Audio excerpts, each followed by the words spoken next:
تاریخ کے اوراق میں سنہری الفاظ لکھنے کے لیے استعمال کیا جانے والا قلم آج بھی شاعر مشرق علامہ اقبال رحمۃ اللہ علیہ کا نام لکھنا اپنی خوش قسمتی سمجھتا ہے۔ یہ دستور زباں بندی ہے کیسا تیری محفل میں، یہاں تو بات کرنے کو ترستی ہے زباں میری۔ شاعر مشرق علامہ اقبال رحمۃ اللہ علیہ نے 9 نومبر 1877 کو سیالکوٹ میں شیخ نور محمد کے گھر آنکھ کھولی۔ آپ کی والدہ ماجدہ امام بی بی تھیں۔ آپ کے والدین ایک نہایت متقی و مذہبی ذہن رکھنے والے سادہ زندگی سے وابستہ تھے۔ اقبال کہنے کو تو ایک شاعر مگر در حقیقت ایک بے پایا فلسفی، دور اندیش، حکیم عشق، درویش صفت اور بیک وقت اردو، فارسی، انگریزی و دیگر کئی زبانوں پر مکمل عبور رکھنے والا عاشق رسول صلی اللہ تعالی وسلم تھا۔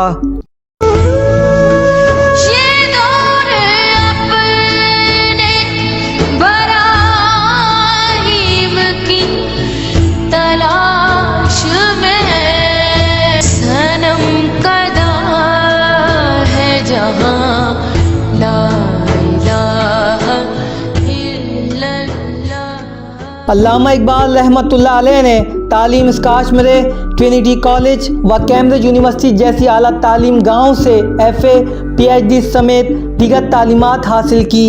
اقبال نے اعلیٰ تعلیم کے لیے 1905 میں انگلستان کا سفر کیا، جو کہ 1907 میں لندن سے بیرسٹری کا امتحان پاس کرنے پر اختتام ہوا۔ تعلیمی سلسلے میں مہارت کے بعد اقبال کی شعر و شاعری کا سلسلہ شروع ہوا۔ ابتدائی عشق میں آپ کا ساتھ مولوی میر حسن نے دیا۔ انہی دنوں میں علامہ اقبال نے لاہور کے بازار حکیمہ کے ایک مشاعرے میں غزل پڑھی، جس کا ایک شعر یہ تھا: موتی سمجھ کے شان کریمی نے چن لیے، قطرے جو تھے میرے عرق انفال کے۔ اس شعر کا سننا تھا کہ محفل مشاعرہ میں موجود افراد پھڑک اٹھے۔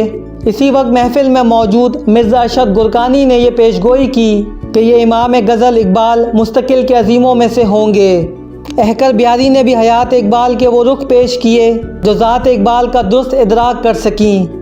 شاعر مشرق علامہ اقبال رحمۃ اللہ علیہ اردو کے پہلے شاعر ہیں جن کا اپنا ایک مستقل پیام و فلسفہ حیات ہے۔ اسی بنیاد پر ان کو شاعر انقلاب و پیمبر شاعر بھی کہا جاتا ہے۔ اقبال کی نظموں میں ہمیں حب الوطنی کی نمایاں تصویر نظر آتی ہے۔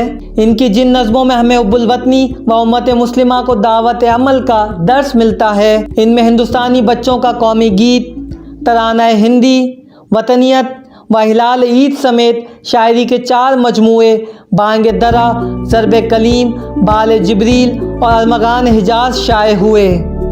ازواجی زندگی پر نگاہ ڈالی جائے تو زوجین اقبال میں پہلی زوجہ پنجاب گجرات کے سول سرجن خان بہادر کی بیٹی کریم بی بی، دوسری زوجہ سردار بیگم اور تیسری زوجہ مختار بیگم تھیں۔ پہلی زوجہ سے ایک بیٹا آفتاب اقبال، بیٹی معراج بیگم، جبکہ دوسری زوجہ سے جاوید اقبال اور منیرہ بانو پیدا ہوئیں۔ حکمت مشرق و مغرب نے سکھایا ہے مجھے، ایک نقطہ کے غلاموں کے لیے اکثیر، دین ہو، فلسفہ ہو، فقر ہو، سلطانی ہو، ہوتے ہیں پختہ عقائد کی بنیاد پر تعمیر۔ علامہ اقبال رحمۃ اللہ علیہ نے اپنی زندگی میں جن ہستی کو اپنا مرشد مانا اور جن کے ورد کو اپنی شاعری میں پیش رکھا، وہ مولانا جلال الدین رومی رحمۃ اللہ علیہ تھے۔ علاوہ ازیں اقبال نے اپنے قلم سے ہمیں بال جبریل، بانگ درا، اسرار خودی و ضرب کلیم جیسے انمول رتن سے نوازا۔ اگر بات کی جائے شاعر مشرق علامہ اقبال رحمۃ اللہ علیہ کی پاکستان کے لیے سوچ کی، تو بابا قوم تو ہم قائد اعظم محمد علی جناح کو کہتے ہیں، لیکن اصل معنوں میں پاکستان نامی کوئی مملکت دنیا کے نقشے پہ واضح ہو، اس خواب نے سب سے پہلے اقبال ہی کی سوچ سے جنم لیا اور پھر 2 قومی نظریے کی صورت میں پاکستان کے لیے اپنی خدمات پیش کی۔ پھر آخر قدرت نے بھی یہ ثابت کیا کہ محض ایک خیال اور ایک خواب سے لے کر اس حقیقت تک کا سفر اصل زندگی میں بھی طے کیا جا سکتا ہے۔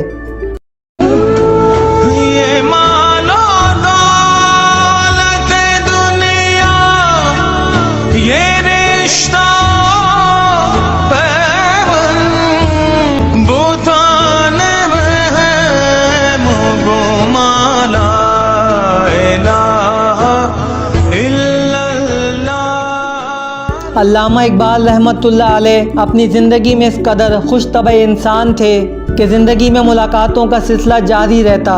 جبکہ اقبال کا رب تعالیٰ سے لکھائی ہوئی اپنی 60 سالہ زندگی اختتام پذیر کر کے 21 اپریل 1938 کو اپنے خالق کی حقیقی سے جا ملنے کے بعد آج بھی ان کی لحد پر نظر ڈالیں تو ملاقاتوں کا تانتا بندھا رہتا ہے۔